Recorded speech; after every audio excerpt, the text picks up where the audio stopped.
अस्सलाम वालेकुम। आप देख रहे हैं पाक सिंध 24 न्यूज़। मैं हूं आपकी होस्ट शुमाइला खान। सक्खर से नुमाइंदा मोहम्मद लतीफ़ मुगल।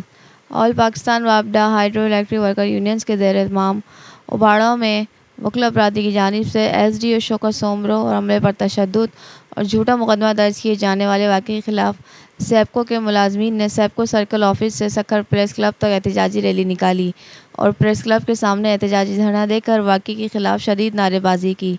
रैली धरने की क़यादत ऑल पाकिस्तान वापडा हाइड्रो इलेक्ट्रिक वर्कर यूनियंस के zonal vice chairman Abdul Khaliq Sawant, secretary Aqeel Ahmed Mangi, divisional chairman Javed Abbasi, Khalil Ahmed Domki, Shamsuddin एंटर, नज़र मोहम्मद मेमन, अकील अहमद दायो, अब्दुल मालिक सोमरो समेत दीगर अहदेदारों ने की।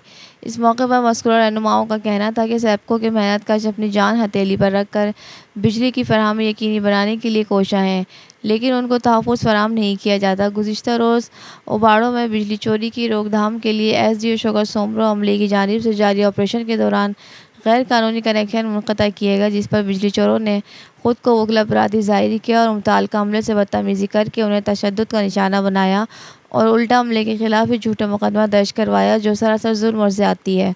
हम वकील की जानिब से सेप्को अमले पर दहशतगर्दी वाक़े की शदीद अल्फाज में मज़म्मत करते हैं और बालो काम से इस वाक़े का नोटिस लेकर वाक़े की शफ़ाफ़ इंक्वायरी करवाकर मुलव्विस वकील अपराधी के खिलाफ कानूनी कार्रवाई का पुरज़ोर मुतालबा करते हैं। अगर मुतासरा सेप्को मुलाज़मीन को इंसाफ़ और तहफ़्फ़ुज़ फराहम ना किया गया तो एहतजाज का दायरा मज़ीद बढ़ा दिया जाएगा।